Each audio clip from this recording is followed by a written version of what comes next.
You know, why'd you ask me that? Why'd you? Okay, let's go into it. Hello guys. Welcome to another episode of Direct Cow Talk. My name is John Opara. And my name is Opara. And together we are the Oparas. Ta-da! We want to welcome you once again. Thank you for clicking on the link. If you are a returning subscriber, we truly appreciate you. Thank you for clicking on the link and watching this video. And if you've seen us for the very first time, we want to appreciate you. Thank you for clicking on the link also. And we want to encourage you to subscribe, like, comment. We do love to read your comments. And today is actually our 6-year wedding anniversary. Today's video is supposed to be simple.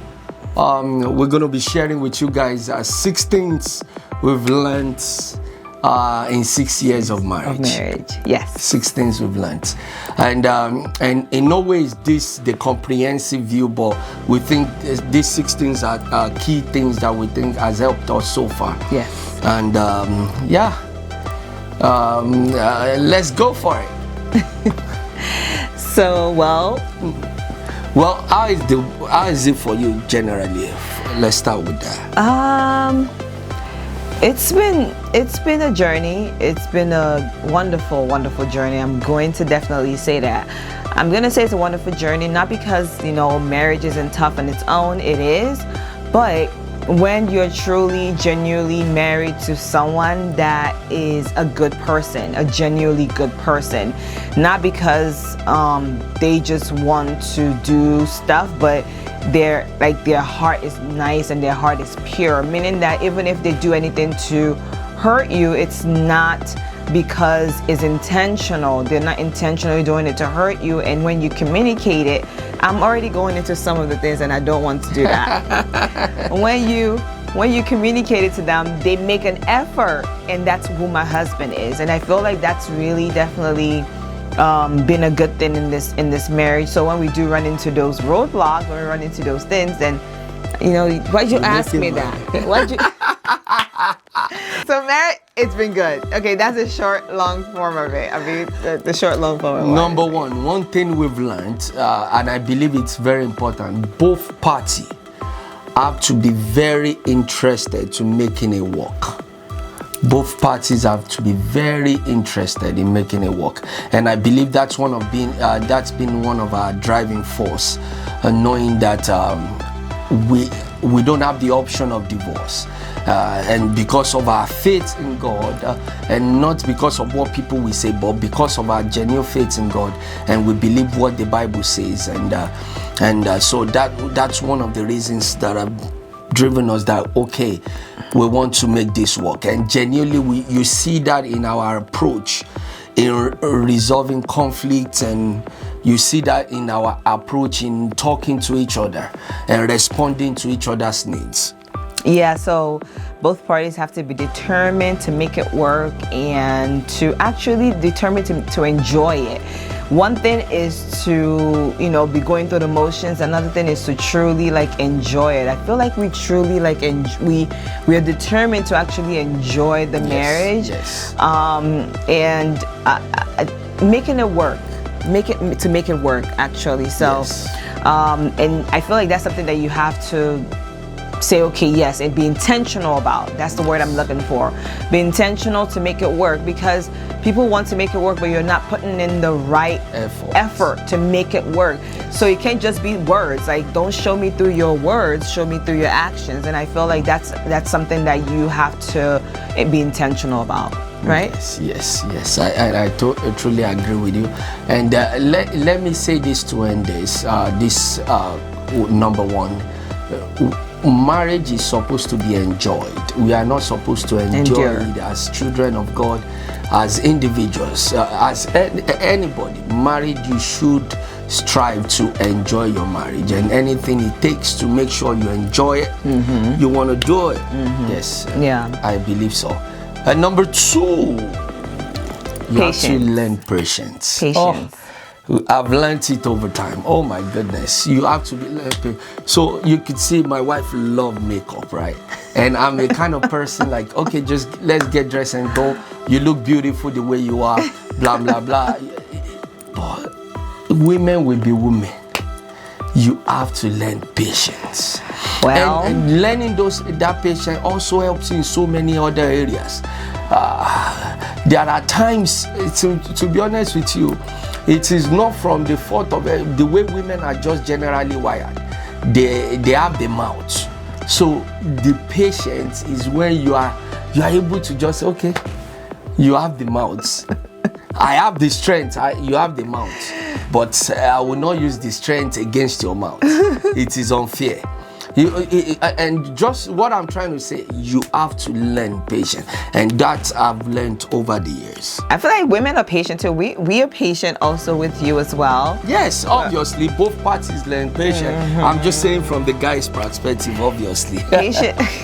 You have to be very patient because there are things in the marriage that will take you off. There are things in the marriage, and this is keeping it real. We've always told you guys from the beginning of this our Red Couch Talk that we're gonna keep it as transparent as possible. Amen. And there are times in which like you're going to be irritated. There are times in which your spouse is. You're going to be maybe upset with your spouse, but you just got to be patient. Yes. And to just take a day at a time and to just know, okay, this is a journey. This is a marathon. Like we are in for a long distance, so you have to be very patient with them. You have to be, then communicate what's going on. Rightly with your partner. So. Yeah, definitely. If you want to have a successful marriage, from our own point of view, we think patience is a key to what you need, and that's one thing we've learned over the years in our little short 6 years to be patient with each other. To be very patient with each other. Yeah. Number 3. Sacrifice. And this is actually huge. This is actually huge. You make sacrifice for each other. We make sacrifice for each other, and I think we've talked about this in our other videos and previously. And these are things we have to learn too. You have to learn to sacrifice. You sacrifice your time. You sacrifice your money. You sacrifice your body. Sacrifice can. How you sacrificing your body now? Yes, there are times you are tired to do the do, and you just want to. I know it is. Believers like to hide as if they don't. Please, how did you get the babies that you have? Don't be too over spiritual here. God said multiply, right? So it takes sacrifice. There are days you are not in the mood, but you know that it's been a while that you both have done it. You sacrifice. You sacrifice, and you sacrifice in so many areas. Your time, you sacrifice so many things. In areas of your life, you have to learn to sacrifice when it comes to marriage. Go ahead. Yeah, sacrifice is another big word. I feel like we're throwing all these big words in, but taking the time to truly look at what the definition to these words, and we'll maybe put some context into it for you. When you sacrifice, you're literally sometimes, what's the word I'm looking for right now? Letting go of some things that you also kind of like to do for the betterment of the other person. So sacrifice will be like in time. I'm trying to get like a good example here. I know you've already given one, a sacrifice of the body, but I don't. Okay, so there are times that there was a time that I was studying for my exam, to pass my exam. My husband was the only person working at that time. He was definitely doing a whole lot of sacrifice, carrying like the burden of the whole entire family. And there are times like that can happen. And it doesn't supposed to fall just to the guy. And I just want to piggyback specifically on money. When it comes to sacrifice, it's not supposed to be only the guy that makes the sacrifice, because guy should be the provider. And those things, I think some ideology of where the guy is automatically useless just because the wife is the one currently making money.